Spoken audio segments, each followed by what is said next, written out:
भारत के लिए वो क्या समीकरण होंगे जो भारत को सुपर 4 के लिए क्वालिफाई करवा सकता है।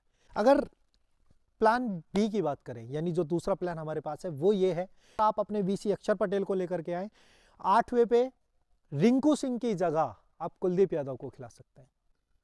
हमें जीत की आदत कुछ यूं लगी कि अब एक हार पर भी लाखों प्रश्न चिन्ह उठ गए हैं।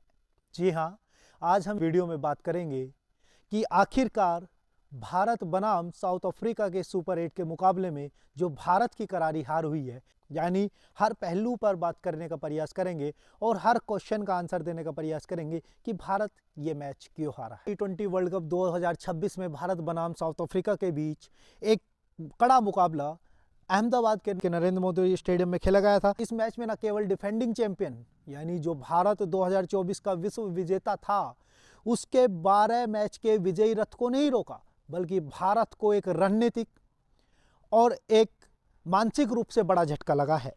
इस जीत ने, साउथ अफ्रीका की जीत ने टूर्नामेंट के समीकरणों को भी बदल दिया है। उन पहलू पर भी बात करेंगे और ये हार बड़ी हार रही, 76 रन की हार थी। आपको बता दूं कि ये जो जीत साउथ अफ्रीका की हुई, इस जीत ने भारत के बल्लेबाजों की कमजोरी को ही नहीं उजागर किया, बल्कि ये भी दिखा दिया है कि यदि आपके अंदर जीत का जज्बा हो और आप एक सिंपल और सटीक योजना के साथ मैदान पे आए, तो आप विश्व की नंबर 1 टीम, जी हाँ, भारत डिफेंडिंग चैंपियन 2024 भी है।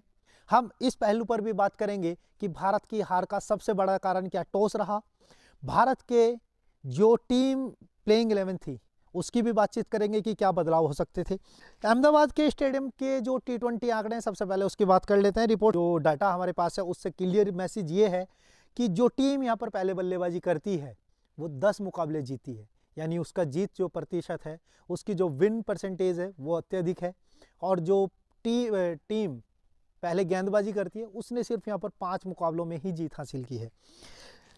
पहली पारी का जो औसत स्कोर है वो है भाई साहब 173 और दूसरी पारी का औसतन स्कोर 151 है। इस बात से अंदाजा लगा सकते हैं, जो ये आंकड़ा हमारे पास है, कि जो अहमदाबाद की पिच का औसतन स्कोर है वो 171 है। अगर बात करें उच्चतम स्कोर की, तो वह भी भारत ने न्यूजीलैंड के खिलाफ बनाया था 234 पे 4 विकेट, और जो सबसे न्यूनतम स्कोर है वो सब न्यूजीलैंड का है भारत के खिलाफ, वो है 66 रन पर 10 विकेट। अब पहली पारी में दक्षिण अफ्रीका का संघर्ष और रणनीतिक वापसी। साउथ अफ्रीका ने टॉस जीतकर पहले बल्लेबाजी करने का फैसला लिया, तो भारत ने पावर प्ले में ही, यानी अर्शदीप ने, जसप्रीत बुमराह ने कमर तोड़ दी थी साउथ अफ्रीका की, चाहे वो क्विंटन डिकॉक हो, मार्करम हो, रियान निकल्टन हो। तीनों के विकेट जाने के बाद 4 ओवरों में 20 रन पर 3 विकेट थे। अनुभवी डेविड मिलर और युवा डेवाल्ड ब्रेविस ने मोर्चा संभाला। इन दोनों के बीच चौथे विकेट के लिए मात्र 51 गेंदों में 97 रनों की मजबूत साझेदारी हुई। जिसके लिए जाने जाते हैं वो जूनियर एबीडी, यानी बेबी एबी डिविलियर्स के नाम से प्रसिद्ध हैं। उन्होंने तेज तर्रार पारी खेलते हुए 29 गेंदों में, महज 29 गेंदों में 45 रन की शानदार पारी खेली। और वहीं अगर डेविड मिलर की बात करें, 35 गेंदों में 63 रन, 7 चौके, जिसमें 3 गगनचुंबी छक्के शामिल थे। अब फिर उसके बाद ट्रिस्टन स्टब्स ने 44 रन 24 गेंदों में 2 चौके 3 छक्के की पारी खेलकर मैच को फिनिशिंग टच दिया, इनिंग को फिनिशिंग टच दिया। मतलब अब कंपैरिजन हम ये करेंगे कि भारत मैच कहां हारा। एक तरफ जसप्रीत बुमराह ने, अर्शदीप सिंह ने भारत को पावर प्ले में फर्स्ट फेज में टीम को आगे रख दिया था। अभी मैंने आपको पीछे बताया कि 20 रनों पर 3 विकेट 4 ओवर, और उसके बाद डेवाल्ड ब्रेविस और डेविड मिलर के बीच 97 रनों की शानदार साझेदारी, जिसने भारत को मैच से दूर कर दिया। और वो हार्दिक पांड्या का आखिरी ओवर, उसकी भी बात करना जरूरी है साहब, क्योंकि वही हार्दिक पांड्या थे जिन्होंने 2024 के फाइनल ओवर में महज 16 रन चाहिए थे, तो डेविड मिलर की बड़ी विकेट लेकर के भारत को विश्व विजेता बनाया था, और 17 साल का जो अंतर्राष्ट्रीय T20 विश्व कप की ट्रॉफी का सूखा था उसको खत्म किया था। अब दूसरे पारी में जब भारतीय बल्लेबाजी करने आए, तो वही ईशान किशन और अभिषेक शर्मा ओपनिंग करने आए थे। तो साहब आपने देखा होगा कि अब भारत के पास लेफ्ट हैंडर जो टीम में है वो सबसे ज़्यादा है। आप अगर क्रम अनुसार देखेंगे तो अभिषेक शर्मा लेफ्टी हैं, ईशान किशन लेफ्टी हैं, तीसरे नंबर पर फिर लेफ्टी तिलक वर्मा, चौथे पर सूर्य कुमार यादव को अगर कप्तान को छोड़ दिया जाए, फिर 5वें नंबर पर शिवम दुबे, 6ठे पर अगर हार्दिक को छोड़ दिया जाए, 7वें पर रिंकू सिंह, 8वें पे वॉशिंगटन सुंदर कल मैच में खेले। और अगर बात करें अगले मैचों में भी या पीछे मैचों में भी, अक्षर पटेल भी लेफ्टी हैं। तो कहीं ना कहीं अब दूसरी टीम जो है, मतलब जो विपक्षी टीम है, उनके लिए रणनीति बनाना आसान हो गया है, क्योंकि ऑफ ब्रेक जो स्पिनर हैं वो लेफ्टी के लिए खतरा साबित हो रहे हैं। और अगर हमारा औसत देखें ना, तो साहब हमारा वो 6 के आसपास का औसत है।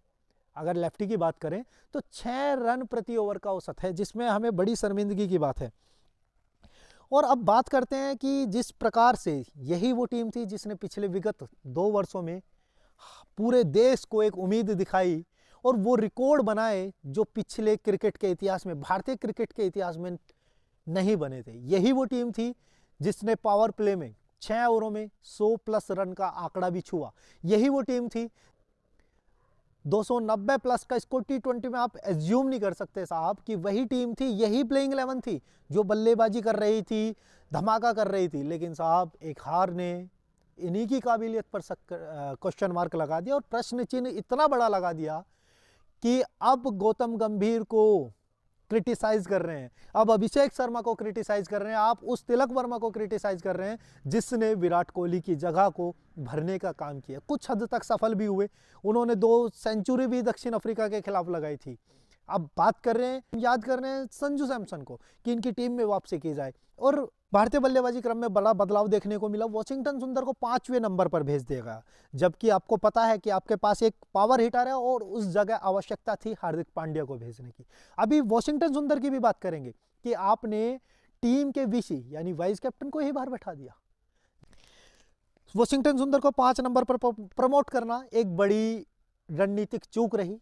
एक ये जो निर्णय लिया गया टीम के कोचिंग स्टाफ ने लिया या कप्तान का निर्णय था, ये बिल्कुल विफल रहा। पिच का आकलन दक्षिण अफ्रीका के गेंदबाजों ने पिच का आकलन अच्छे से किया, वहां हम चूक गए। हमारे जो लीड स्पिनर हैं, विश्व के नंबर 1 गेंदबाज जो स्पिन डिपार्टमेंट में, वो वरुण चक्रवर्ती हैं। उनकी अगर आप धुलाई देखेंगे तो कल 4 ओवर में 47 रन थे साहब, 4 ओवर 47 रन।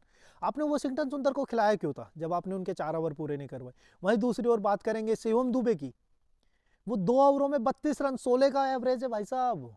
1 ओवर में 16 का औसत जो उनका है, 1 ओवर में 16 रन का है और 2 ओवरों में 32 रन है।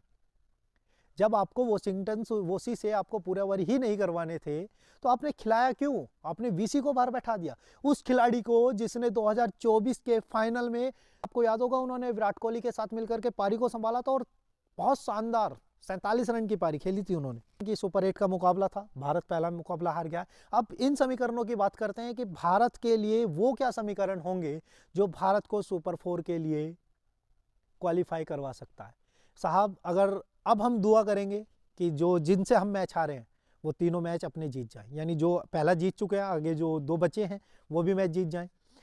हम अब ये दुआ करेंगे जिस टीम ने हमें हराया कि वो आने वाले 2 मुकाबले जीते। साउथ अफ्रीका टॉप, इस ग्रुप में टॉप पे रहेगा, नंबर 1 टीम रहेगी, तो 6 अंकों के साथ वो सीधा क्वालिफाई कर जाएगी।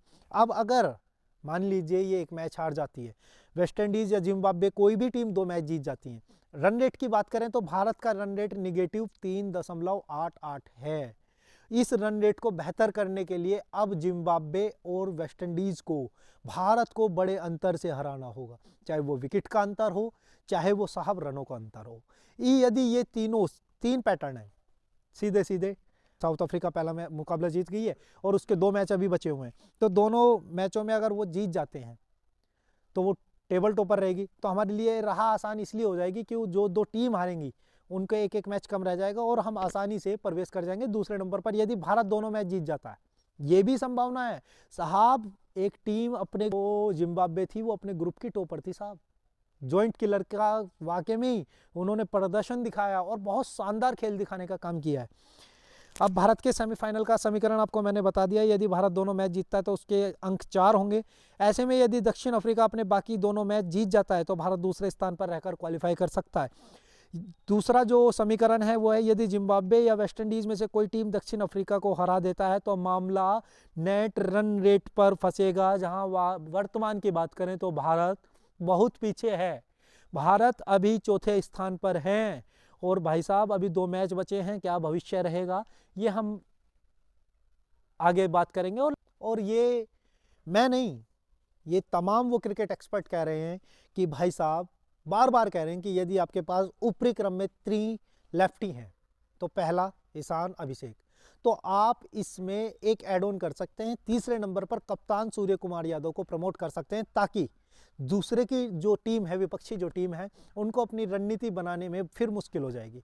क्योंकि जो ऑफ ब्रेक आता है ना, राइट आर्म ऑफ ब्रेक जो बॉलर होते हैं, वो लेफ्टी के लिए बड़ा खतरनाक होते हैं। स्पिन जो होती है गेंद, बाहर जाती हुई गेंदों पे दिक्कत हुई। आपने कल देखा ईशान किशन पहली 3 गेंद रोकी बहुत शानदार आराम से, लेकिन चौथी गेंद पर थोड़ा सा कंफ्यूज हो गए, शॉट मार बैठे और चौथी गेंद पर बिना खाता खोले पवेलियन में चले गए। अब भारत का मेरे हिसाब से क्या टीम प्लान होना चाहिए कि भारत को क्या अपनी 11 खिलानी चाहिए। मेरे हिसाब से अभिषेक शर्मा आपके पीछे 2 साल से टीम की रीढ़ की हड्डी बने हुए हैं, उनको हम बाहर नहीं कर सकते। ईशान किशन हालिया फॉर्म की बात करें तो बहुत ही शानदार फॉर्म में है, उनको भी आप बाहर नहीं कर सकते। तीसरा ऑप्शन है आप तिलक वर्मा की जगह संजू सैमसन को टीम में ले आए।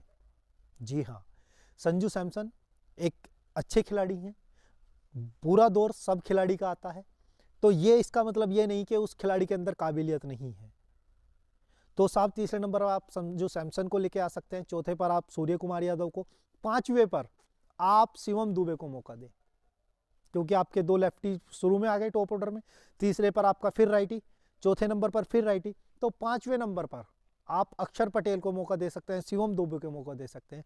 छठे नंबर पर आप हार्दिक पांड्या को खिलाएं। सातवें नंबर पर आप किसी भी एक रिंकू सिंह को भेज सकते हैं। आठवें नंबर के लिए आप चाहे तो जो दोनों क्रम के बल्लेबाज हैं, भाई अक्षर पटेल या शिवम दुबे में से एक जाएगा तो 8वें नंबर पर उसे भेजिए, क्योंकि दोनों के पास काबिलियत है, दोनों के पास पावर हिटिंग है, दोनों फिनिशिंग टच टीम को दे सकते हैं। पारी का जो फिनिशिंग होना चाहिए वो तेज तर्रार कर सकते हैं। तो वही पैटर्न है जो अभी चला आ रहा है, इसमें एक बदलाव हुआ, तिलक की जगह आप संजू सैमसन को ले आए। अगर प्लान बी की बात करें, यानी जो दूसरा प्लान हमारे पास है वो ये है कि आप इस टीम में बदलाव ना करें। ईशान किशन, अभिषेक शर्मा, संजू सैमसन, चौथे नंबर पे आप लेकर के आए सूर्य कुमार यादव, पांचवें पर ले आए आप हार्दिक पांड्या, छठे पर शिवम दुबे, सातवें पर आप अपने वीसी अक्षर पटेल को लेकर के आए, आठवें पे रिंकू सिंह की जगह आप कुलदीप यादव को खिला सकते हैं। क्योंकि अगर आपको लगता है कि दूसरी टीम में लेफ्टी हैं, तो साहब वो एक चाइना मैन गेंदबाज है, वो दोनों तरफ गेंद को घुमा सकता है, तो वो आपके लिए एक ट्रम्प कार्ड साबित हो सकता है। यानी 2-3 के कॉम्बिनेशंस के साथ आप जाएं, यानी 2 प्रॉपर स्पिनर, 2 प्रॉपर फास्टर, और एक आपके पास 3 ऊपर लीड में हो जाएंगे, 2 तेज गेंदबाज ऑलराउंडर और एक स्पिन गेंदबाज ऑलराउंडर जो आपके वीसी हैं। ये प्लान बी हो सकता है। आपको क्या आपकी प्लेइंग 11 अगले मैच के लिए होनी चाहिए, आप क्या सोचते हैं? अगर आपको ये हमारा प्रयास अच्छा लगा है तो वीडियो को शेयर करें, लाइक करें, और साहब सबसे ज़रूरी काम, चैनल को सब्सक्राइब करना ना भूलें और हमारा हौसला अफजाई करते हैं। अपना ख्याल रखिएगा। जय हिंद, जय भारत।